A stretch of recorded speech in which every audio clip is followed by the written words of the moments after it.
Hello and welcome. I'm Master Lama Rasaji, and this is Rasaji Speaks.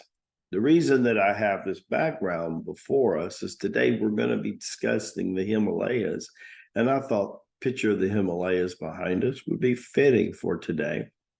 Also, when you sign up for free, you not only get our daily Rasaji Speaks, but every week you get the update of the light of truth from the Lama series. And it's an incredible broadcast where we focus on spirituality, economics, political things that are being said.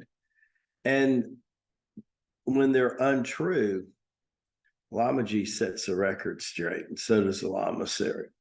Let's see what today, Tuesday, the 26th, what are Tibet, the spiritual center of the world, Tibet, considered the spiritual center of the world. You don't have to dig too far. I could read some passages from Madame Blavatsky, where she talks about the great white brotherhood. Or I could pull up some copies of the life and teachings of the masters of the Far East by Baird Spalding, especially volume 1 and 2. And I would hear some similarities about monks getting together in an area of Shangri-La, if you will, and sharing truths that have been passed down through the ages. And this would be also true.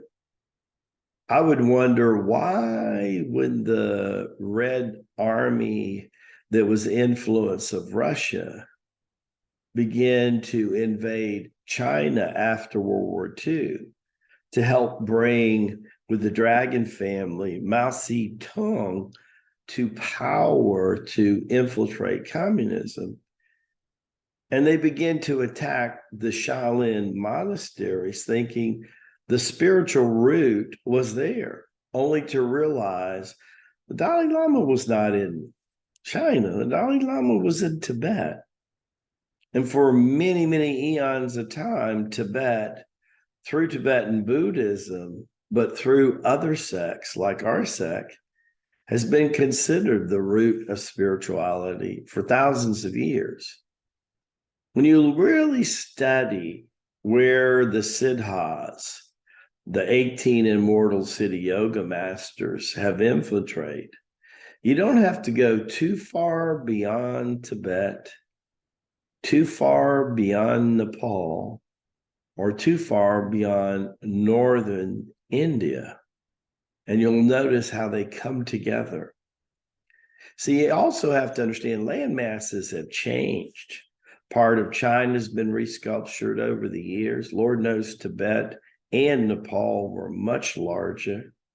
It's hard to believe that India was a little bit larger, but it was. And then it'll kind of make sense. And then you look at mountaintops that begin at about 5,000 feet and some as high as just below 30,000 feet. I want you to think about that for a minute, right?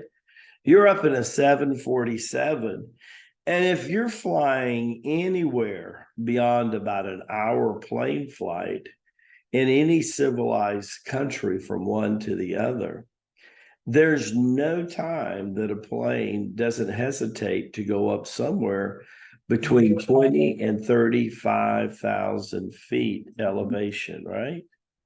So I want you to think about that, right? Well, guess what? You have to be real careful if you're flying over the Himalayas, because if you're just down a little bit, like 25, 26, 27,000, you could be flying right into a snow-covered mountain, right? I spent a good part of my time, there are almost 4 years I was in Tibet in this lifetime, in an area of about 5,000 to about 10,000 elevation. And even at that height, it was pretty phenomenal, especially when you're a child born and you're supposed to be asthmatic, right? You get to that point and you really know that you're breathing again. There's just changes going on even in your physical body that are profound. The truths I have learned just in this lifetime alone from city yoga masters who live in the northeast of India and throughout Nepal.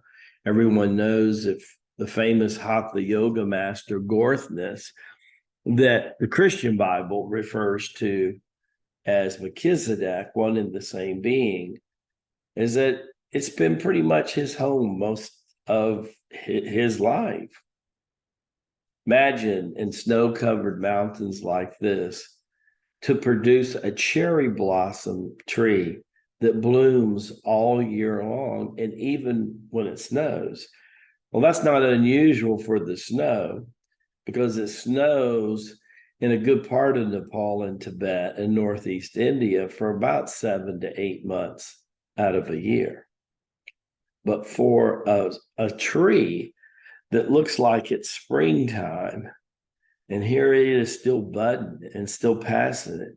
Little children come pick them up, go sell the flowers, make a few dollars, take them home to their family so they can eat and drink for the day. This Gorthness, Melchizedek, is some kind of being, I can tell you for sure. Rooted in the Tibetan mountains, where it is said that the angels brush the mountains with their wings very gently, just like Michelangelo was sculpturing David. Think about that. Who knows? Maybe in your meditation or contemplation, Lamaji will pay a visit to you before too long, or he'll take you on a journey to the Monastery in Tibet.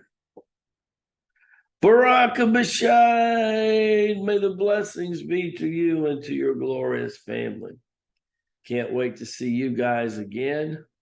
Hump days tomorrow. Don't be late for Rasaji Speaks. God bless you and your family. See you soon.